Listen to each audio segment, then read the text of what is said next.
ყველაფერი მარტივია. სახელმწიფოს ძალიან მკაფიოდ ესმის პირდაპირ ვალდებულება ჩვენი ქვეყნის მომავლისთვის და ეს არის ბავშვები და ჩვენი ქვეყნის წარსულის წინაშე ეს არის ჩვენი ღვალწმოსილი მოხუცები და ჩვენი პენსიონერები. და ასევე სახელმწიფოს სრულად აქვს გათვითცნობიერებული ის ვალდებულებები, რომელიც აქვს იმ ადამიანების წინაშე, რომლებზეც დგას ამ ქვეყნის უსაფრთხოება, სიმშვიდე, ჯანმრთელობა და მომავალი, ჩვენი მასწავლებლები, ჩვენი პოლიციელები და ჯარისკაცები და რა თქმა უნდა ექიმები. ჩვენი ვალდებულები უნდა შევასრულოთ ეფექტიანად. ჩვენთვის ძალიან მნიშვნელოვანი არის ასევე ჩვენი დევნილი მოქალაქეების კეთილდღეობის გაზრდა. მათი კუთხით ბიუჯეტში გავითვალისწინეთ 65 მილიონი ლარის მობილიზება.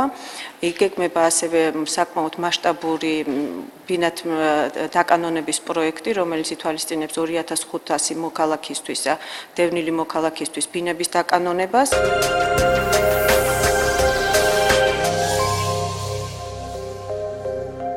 აბრუნდით ეთერში, როგორც მოგახსენეთ, ჩვენი მთავარი სტუმარი გახლავთ საქართველოს ოკუპირებული ტერიტორიებიდან დევნილთა შრომის ჯანმრთელობისა და სოციალური დაცვის მინისტრის მოადგილე ბატონი გიორგი წოწკოლაური.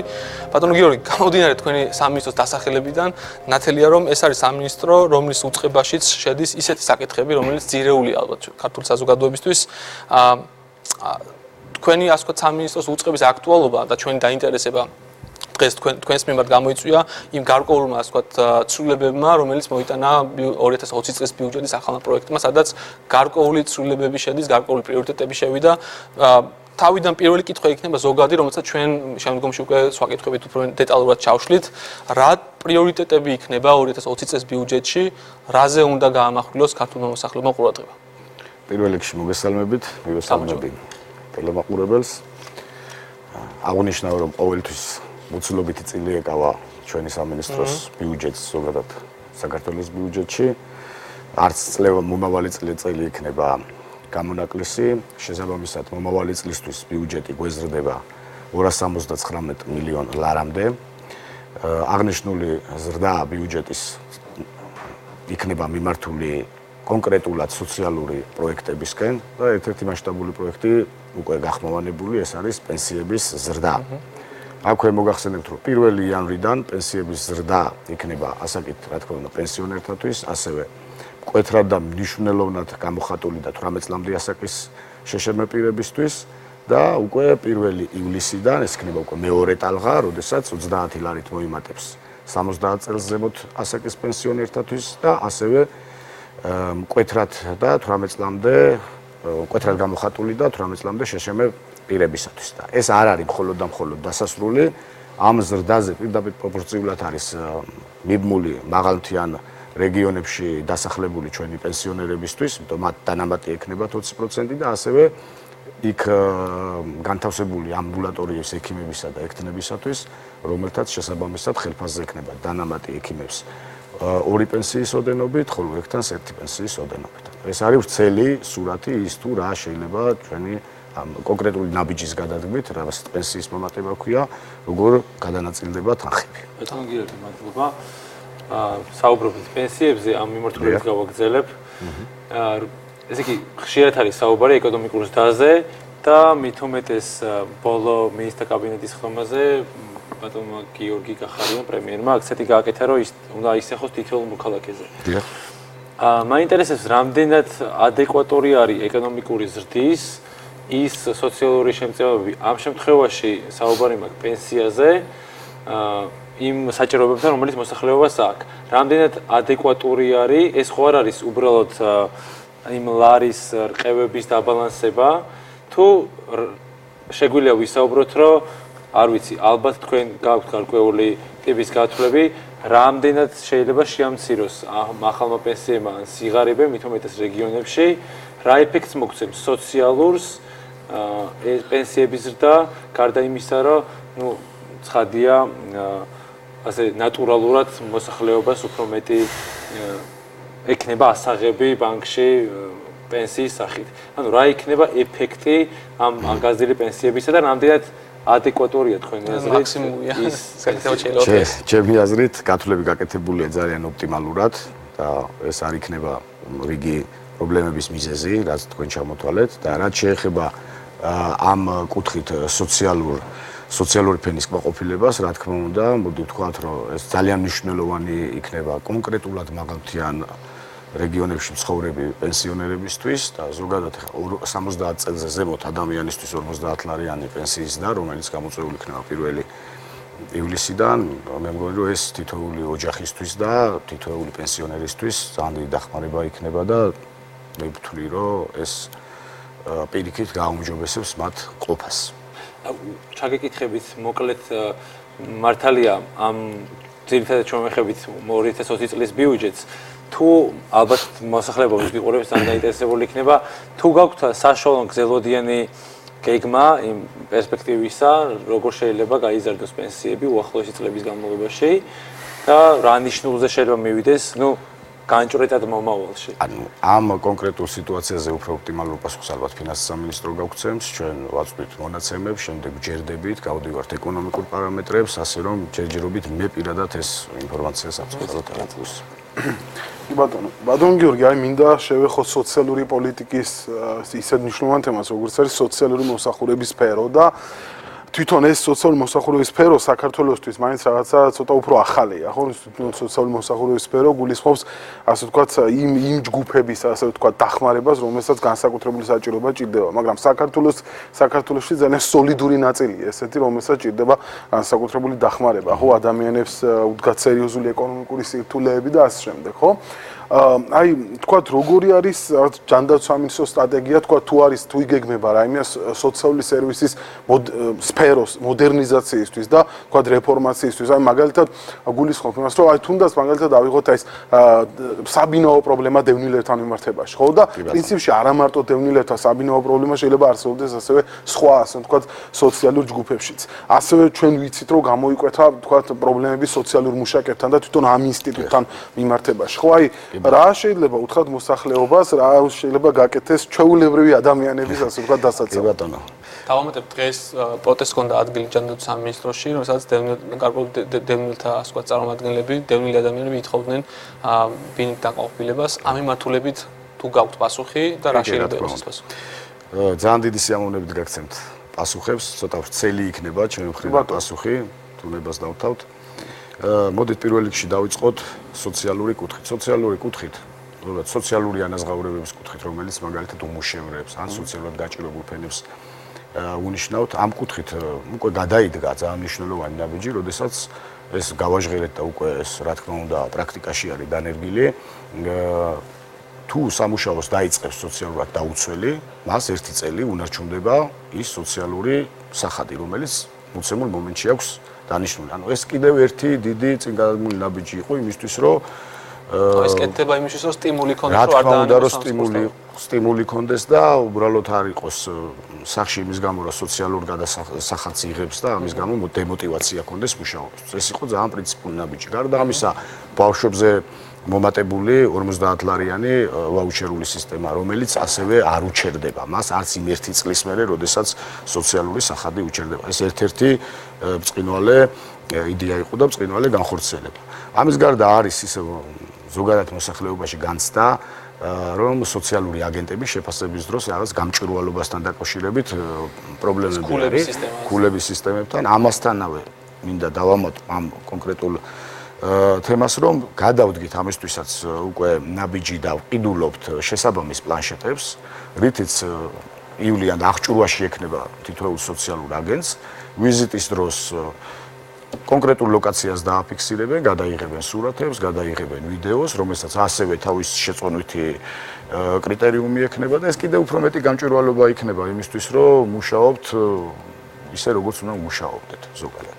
ეს რაც შეეხებოდა სოციალურ ნაწილს. რაც შეეხება სოციალურ მუშაკებს, ჩვენ რამოდენიმე თვის უკანვე გადავხედეთ სოციალური მუშაკების სამუშაო გრაფიკსაც, მათ სამუშაო არეალსაც, შევუმსუბუქეთ, როგორც სამუშაო აღწერილობა, გამოვაკელეთ ადმინისტრაციული წარმოების რაღაც ნაწილები, ასევე ვიამაგრეთ ავტომანქანები, რომ მათ ღამის საათებში შეძლებოდათ გადაადგილება, ასევე დავუნიშნეთ მაშინ რა ქვია, სოციალურ ტრანსპორტში თანხები, რომ იმოძრაონ, ასევე ისეთ რაიონებში, სადაც არ არის მუნიციპალური ტრანსპორტი, ტაქსოპარკებთან გავააფორმეთ ხელშეკრულებები და 11 ინდივიდუალურ ტაქსთან, რომ ისინი იყვნენ იმ გარანტი მათი გადაადგილების და შევპირდით, რა თქმა უნდა 2020 წლისთვის მათ ხელფასის მატებას, იმიტომ რომ 2019 წლის ბიუჯეტში არ იყო ეს მატება გათვალისწინებული, აუცილებლად გარანტირებულია 2020-ში მათ იქნებათ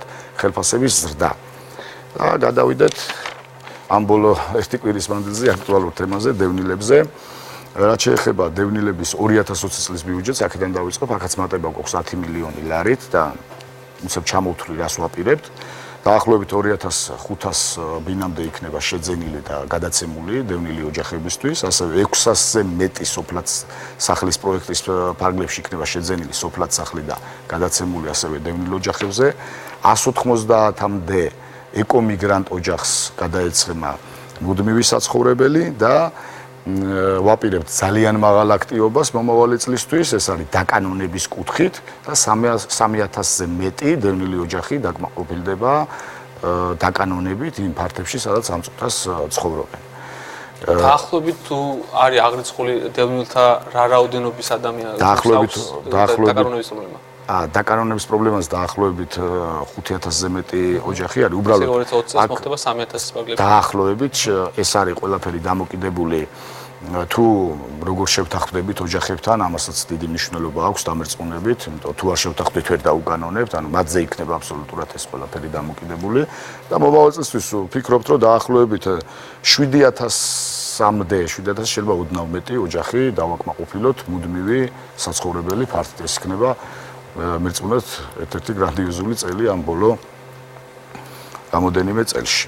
ეხლა რაც შეეხება იმ პროტესტს, რაც ამ წუთას მიმდინარეობს ჯანდაცვის სამინისტროში, უკვე რამოდენიმე ღამე არის, იქ არიან დევნილი ოჯახები. მათი მთავარი მოთხოვნა არის ბინის გადაცემა. დღესაც მუშაობს კომისია, თბილისის მასშტაბით 960 ბინა არის გასანაწილებელი. ჩვენი მხრიდან ამათ არაერთხელ განემარტათ, რომ მიმდინარეობს კომისია და უნდა დაველოდოთ, მაგრამ მათი მოთხოვნაა შეხვედრა მინისტრთან და მინისტრის მხრიდან დაფიქსირება ამა თუ იმ დევნილ ოჯახს გადაეცემა თუ არა დღეს საცხოვრებელი სახლი. მრავალჯერ განვმარტეთ, რომ ეს კომპეტენცია არ არის მინისტრის, არც მინისტრის მოადგილის. ეს არის კონკრეტულად კომისიის კომპეტენცია, რომელ კომისიაშიდაც შედის არასამთავრობო ორგანიზაციები, უფლებათა დამცველის აპარატი, ასევე დევნილთა, უпростоრად მაპატიეთ, ვეტერანთა დეპარტამენტი, ჯანდაცვის სამინისტრო, სოციალური მომსახურებების სააგენტო. შესაბამისად, წევრები უმრავლესობით, ხმათა უმრავლესობით იღებენ იმ გადაწყვეტილებას, რაც მოცემულ მომენტში არის. იღებენ კრიტერიუმებზე დამყარებულ გადაწყვეტილებას და ეს კრიტერიუმებიც შემუშავებული არის როგორც ჩვენი ხელისუფლების, ასევე არასამთავრობო ორგანიზაციების, გაეროს შესაბამისი სააგენტოს, დანიის და ნორვეგიის ტოლვილთა საბჭოს მიერ. ანუ გამჭვირვალობა არის ძალიან მაქსიმალური.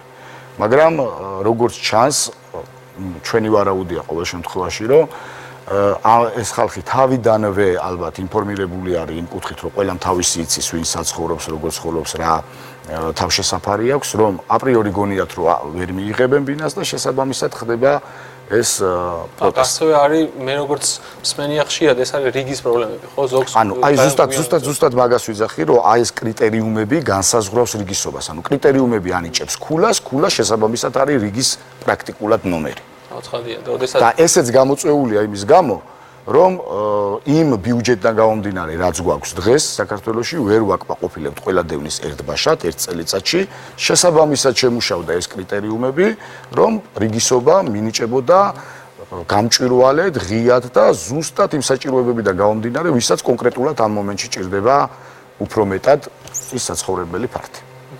და სანამ ახალ საკითხზე გადავალთ, პენსიების თემასო დაუბრუნდეთ, იმიტომ რომ ეს იმდან მნიშვნელოვანი საკითხია, რომ ძალიან დიდ რაოდენობას ეხება საქართველოს მოსახლეობის. პენსიების ზრდა, ესე იგი, გათვალისწინებულია 2020 წლის იანვრიდან. რა თქმა უნდა. და 1 ივლისიდან რა ხდება? 1 ივლისიდან ემატებათ 30 ლარი. და ეს ასაკობრივ ჭრილში 70 წლიდან ზემოთ. გასაგებია. და ასევე მკვეთრად გამოხატული და 18 წლამდე შეშემო პირებისთვის. თუ გაქვთ ინფორმაცია, თქვათ რა პროცესი წარმოადგენს 70? ეხლავე გეტყვით, ეს არის მოდით მე გეტყვით ერთიან ციფრს, საქართველოში სამწუხაროდ სისხლის ხანგრძლივობა არც თუ ისეთი კი ბატონო, აი გეტყვით, ციფრი არ არის პატარა, 70 წელს ზემოთ პენსიონერი პირები, ასევე მკვეთრად გამოხატული და 18 წლამდე შეშემე პირები ერთობლივად არის 850,000-ზე მეტი ჩვენი მოქალაქე. და 1 ივლისიდან მატება ხდება პირველი კატეგორიის პირველი კატეგორია, ანუ მკვეთრად გამოხატული გასაგებია. შეშემე პირები. კეთილი. მე მინდა თქვენ სამინისტროს კომპეტენციაში შედის ასევე ის საკითხი, რომელიც ალბათ საქართველოს მოსახლეობის ყველაზე მეტად აწუხებს.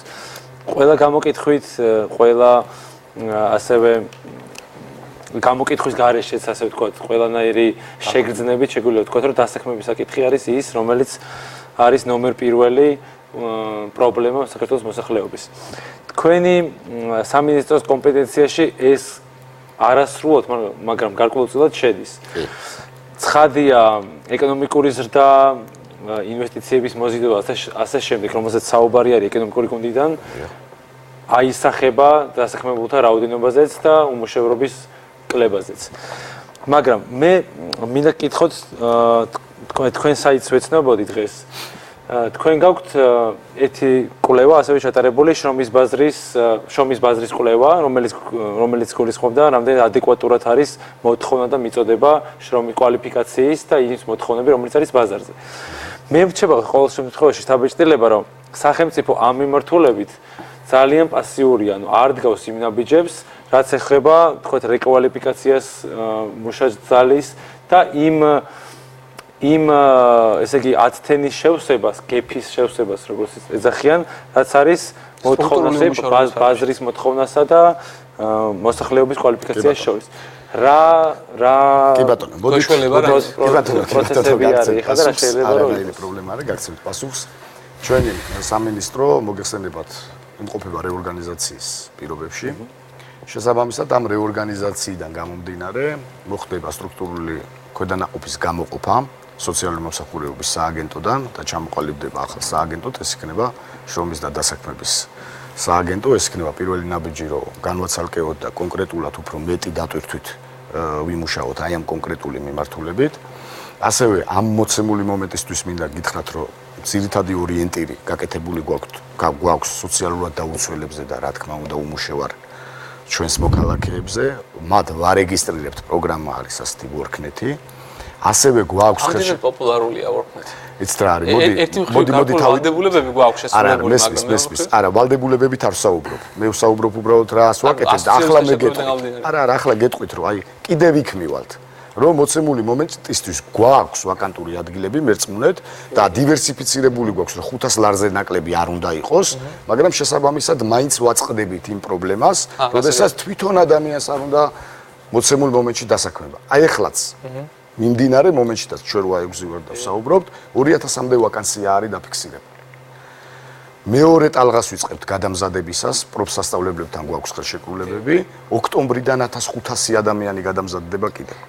მივხვდით და ვცდილობთ რაც შეიძლება მაქსიმალურად დავასაქმოთ. თქვენ ახსენეთ ვარეგისტრირებთ, ანუ უფრო კონკრეტულად სოციალური პაკეტის მიღების დროს, სოციალური პაკეტის მიღების დროს, როდესაც ხდება ოჯახის დეკლარაციის შევსება, იქვე არის მითითებული, რომ კულ არ მიენიჭება, თუ არ დარეგისტრირდა WorkNet-ზე. ანუ იდენტიფიცირებას თავიდანვე ვაკეთებთ, რომ ის არის უმუშევარი და ჩვენ ვალდებულებას ვიღებთ, რომ ის დავასაქმოთ. შესაბამისად, ვუგზავნით SMS-ებს, ვაკითხავთ, ვაცნობთ პრაქტიკას როგორ შეიძლება, თავაზობთ თუ რომელ სასწავლებელში შეიძლება მისი განაწილება, რა პროფესიული თვისებებით, ბაზრის კვლევები არსებობს, სადუფრო მეტი მოთხოვნა არის, მაგრამ მერწმუნეთ მოცემული მომენტისთვის ჯერჯერობით გვიჭირს და ვფიქრობთ ალბათ ერთ-ერთი ინდექსი ამისი ჩვენი ამ გაჭირვების რო ადამიანი მოვიყვანოთ და რეალურად გადავამზადოთ და დავასაქმოთ, არის ის რომ შეთავაზებები ამ მოცემული მომენტისთვის არ არის მათთვის ლიმიტირებული. 10 ჯერაც რომ შევთავაზოთ და უარი გითხრას, ეს არანაირ გავლენას არ ახდენს მის სოციალურ მდგომარეობას. და როგორ გესახებათ, ანუ აი ეს შესაძლებელია ვიფიქროთ იმ კუთხით, რომ ამას გარკვეული ლიმიტი მივცეთ, მაგრამ ჯერჯერობით ამაზე ნაბიჯი არ გადაგვიდგავს, უბრალოდ ვართ ფიქრის რეჟიმში, დაკვირვების რეჟიმში, რომ ეს არ იყოს ხისტი მიდგომა ჩვენი მხრიდან მოქალაქეების კუთხით. ეს არ ამს და არამ ჩვენ ორიენტირებული ვართ მხოლოდ და მხოლოდ ადამიანზე, მათ მოთხოვნებზე და შესაბამისად მოგვიწევს დაცდა, ლოდინი, ფიქრი და შემდგომ კიდევ რა თქმა უნდა კონსულტაციები და ამის შემდეგ ნაბიჯების რადგან დასაქმებაზე ვსაუბრობთ, კი თქვენ ბრძანეთ რომ ცალკე გამოიყოფა სააგენტო რომელიც დასაქმების მიმართულებით უფრო ორგანიზებულ შეტევას მიიტანს, რომ მუშაობა ამ მიმართულებით შემცირდეს, მაგრამ რამდენად ფიქრობთ უკვე, ან რამდენად შეიძლება გაქვთ უკვე სერვისები ამ მიმართულებით, ან სტრატეგია უკვე, რომელიც კონკრეტული ასაკობრივი ჯგუფის, განსაკუთრებით ახალგაზრდებში უმუშევრობისას, ვთქვათ, შემცირებას, გარკვეული პროფესიული გადამზადებით, იმიტომ რომ ბოლო კვლევები მე რაც ვნახე, ყველაზე დიდი უმუშევრობა სხვადასხვა ასაკობრივი ჯგუფებიდან. ყველაზე დიდი უმუშევრობა არის ახალგაზრდებში 20-დან 24 წლამდე, რაც პრინციპში როგორც მახსოვს, სადღაც 50%-ზე მეტია.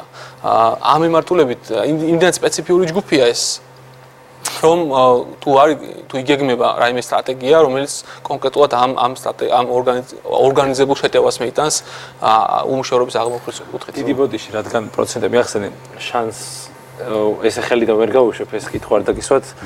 მაინტერესებს თუ იგეგმება, რამდენად მახსოვს გარკვეული საუბარი იყო ამაზე, რომ იგეგმება უმუშევრობის დათვლის მეთოდოლოგიის ცვლილება. თუ ხართ ამაზე ინფორმირებული, იმიტომ რომ აშკარა არის, რომ არ არის ადეკვატური ეს მეთოდოლოგია. მე თავისუფლებას მივცემ როგორც სოციოლოგმა ვისაუბრო, ეს მეთოდოლოგია არ არის ადეკვატური იმ რეალობის აღსაწერად, რაც დღეს არის საქართველოში. ანუ უმუშევრობის რეალური მაჩვენებელი გაცილებით მაღალი არის. ამ მხრივ თუ გაქვთ ინფორმაცია და რა თქმა უნდა მათ ეს კითხვა. ახალგაზრდების დასაქმება. ხო. მოდით თავშივე ვახსენოთ ის, რომ პირველ რიგში ამ ჯგუფთან მიმართებაში საჭირო არის ძალიან აქტიური საინფორმაციო ველის გახსნა.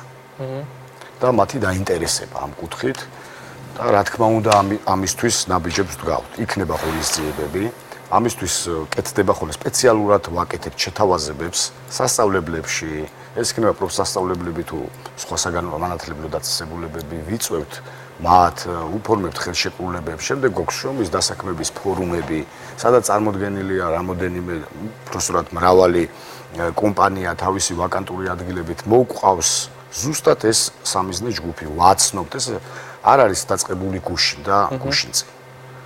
გარკვეულწილად მაინც მათზეა დამოკიდებული ინტერესის მიღება. ჩვენ ამ მოცემულ ეტაპზე ვაკეთებთ იმას, რაც ვაკეთებთ და ვთვლი, რომ შესაძლებელია ვინმე ჩათვალოს, რომ ეს არასაკმარისია, მაგრამ ამას ჩვენ ვაკეთებთ. შესაძლებელია კიდევ უფრო გავშალოთ ინფორმაციული ველი. რაც შეეხება თქვენს შეკითხვას, კიდევ ერთხელ მინდა დაგიდასტუროთ ყველანაირი მზაობა, ყველა კრიტერიუმის და ყველა ასეთი მოცემულობების გადახედვის, მაგრამ აი მთლად ასე კრიტიკულად მე ვერ მიუდგებოდი და უნდა ითქვას, რომ შრომის საერთაშორისო ორგანიზაციისგან რეკომენდირებულია ის წლების განმავლობაში ეს ამ კუთხით მუშაობთ, საბოლოო ჯამში დაიდება შედეგი და ხვალ ზეგ-მასზე გავიგებთ.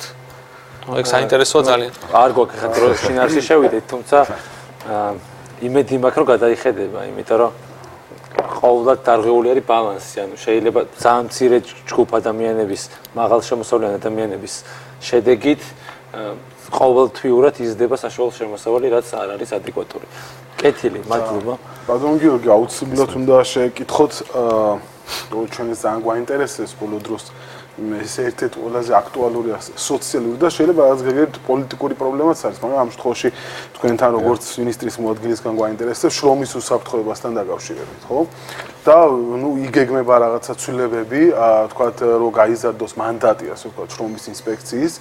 როგორ უყურებს, ასე ვთქვათ, სამინისტრო აქვს თუ არა რაიმე ესეთი სტრატეგია შემუშავებული, ან მუშავდება თუ არა რაიმე სტრატეგია, რომ ფუნდამენტურად გადაისინჯოს შრომის უსაფრთხოების ის მოშლილი სისტემა, რომელიც საქართველოში წლების წინ დამკვიდრდა, ასე ვთქვათ, როდესაც საერთოდ არ იყო არანაირი კონტროლი და ზედამხედველობა შრომით ურთიერთობებზე საერთოდ სახელმწიფოს ჰქონდა ნულოვანი ჩართულობა ამ საკითხში. რაღაცები ბოლო დროს ცხადია შეიცვალა, ხო, რაღაც სექტემბერში შევიდა ცვლილება. ხო, რაღაცა პერსპექტივები ჩნდება, ხო, მაგრამ ჩვენ მაინც ვხედავთ, რომ შრომის უსაფრთხოება ერთ-ერთი ყველაზე პრობლემატური ადგილია და ადამიანებისთვის საკმაოდ სარისკო არის, ასე ვთქვათ, ბევრი სამუშაოს შესრულება. ანუ როგორი არის მომავალი ამ კუთხით? გახდება თუ არა ნამდვილად საქართველოს ევროპაში ეს ერთ-ერთი ყველაზე მნიშვნელოვანი თემაა, ხო, შრომითი უსაფრთხოება და სახელმწიფო ძალიან მკაცრი ამ თემაში. კი ბატონო, მოდით გადავხედოთ ძალიან ახლო წარსულს. როგორ აქტიურად და როგორ ასე დავარქვათ აგრესიულად დავიწყეთ ამ სისტემური პრობლემის აღმოფხვრა. სად ვიყავით? ეხლა ამ წუთას სად ვართ? დღესაც აქტიურად მუშაობთ პარლამენტთან ერთად. ძალიან ღრმად ვართ ჩაფლული ამ სიტუაციაში და გეგმავთ ძალიან მალე შესვლა საკანონმდებლო ინიციატივებით, რომ რაც შეიძლება უფრო მეტად დავხვეწოთ ეს მიმართულება. მაგრამ აქვე არ უნდა დაგვავიწყდეს, რომ ეს არ უნდა იყოს დაფუძნებული სიხისტეზე, რომელიც ერთგვარად ხელს შეუშლის ბიზნეს სექტორს. ამიტომ ვიწყებთ აქტიურად ბიზნეს სექტორიდან მოწოდებული კადრების გადამზადების და სათანადოდ მომზადების გეგმებს. ეს იქნება პროექტით გაწერილი, ეს გაცხადდება ძალიან მალე. ასევე შევა მნიშვნელოვანი კანონ პროექტების ინიცირება პარლამენტში, რომ მოხდეს კონკრეტული ორიენტირის აღება ამა თუ იმ მიმართულებაზე შრომის უსაფრთხოების კუთხით, რომ ხელი შეშლა არ მოხდეს შრომის ინსპექციისთვის, მათი მუშაობისთვის. აქტუალურად ვართ ამ თემით დაკავებული და მერწმუნეთ რამოდენიმე თვეში ამას უკვე იგრძნობს საზოგადოებას და ბიზნეს სექტორს. და ერთ-ერთი ბოლო კითხვა თუ სხვებსაც არ აქვს, ერთ-ერთი ბოლო კითხვა ეხება ჩემი იმას, რომ ბოლო რამოდენიმე დღის განმავლობაში ერთგვარი აჟიოტაჟი აწყდა ამ შრომის კანონმდებლობასთან დაკავშირებით, რომელიც შრომის კოდექსში შეიძლება შევიდეს. პრინციპში ეს კანონპროექტის სახით ჯერ არ გამოქვეყნებულა, იმიტომ რომ როგორც პროექტის ავტორები ამბობენ, ის ჯერ კიდევ განხილვის მუშა პროცესშია და ბიზნეს სექტორთან შეხვედრის შემდეგ მოყვა გარკვეული რა ხდება? ანუ რა არის თქვენი როგორც სამინისტროს პოზიცია მას დაკავშირებით? მოკლედ ესე მე გეტყვით რომ ანუ ყველა პროექტის და კანონის ეფექტი რა არის, რომ ყველა ის მხარე, ვინც შიგთავში არის მოთავსებული, იყოს კმაყოფილი. არის მიდგომა სამინისტროსი, არის ხედვა კერძო სექტორის, ასევე ჩართული არის პარლამენტი. ვერწმუნეთ, ნამდვილად შევჯერდებით იმაზე, რომ ჩვენი მოქალაქე იყოს დაცული. ზოგიერთმა საინფორმაციო სააგენტოებმა მე რასაც გადავხედე, მიზანმიმართულად დაამახინჯა ის, რომ თითქოს ორ ადამიანს ეკრძალება ორ სამსახურში მუშაობა. პრინციპში, რაც შემდგომში ამას გამოხმაურება მოყვა თავად ავტორების ხელს, ეს არ არის, ხო? თუმცა ეს კიდევ მუშა პროცესია და შეიძლება რაღაცები შეიცვალოს. რა თქმა უნდა, აქ საუბარი არის ამა თუ იმ მუშა პერსონალის ყოფნა არ ყოფნის საკითხი ერთ ობიექტზე. თუ იქ ისეთი პროცესები მიმდინარეობს, რომ ის ადამიანი უნდა იყოს დილიდან მაგალითად სამუშაო საათების დასრულებამდე და ამის მოთხოვნა არის მისი ხელმძღვანელის მხრიდან, შესაბამისად თვითონ დაარეგულირებენ იმან ორგანო უნდა იმუშაოს თუ კონკრეტულად იქ უნდა იყოს. ანუ ესე ამის მკვეთრად ესე კანონში გაწერაზე, რა თქმა უნდა სამსჯელო არის, ნახოთ. კი ბატონო. ყოველ შემთხვევაში ჩვენ მზადა ვართ ნებისმიერ საკითხს. საერთოდ დრო დაგჭა, ამიტომ უცებ კითხავთ და ალბათ პასუხით შესაბამის ველოდები თუ რამდენად შესაძლებელი იქნება.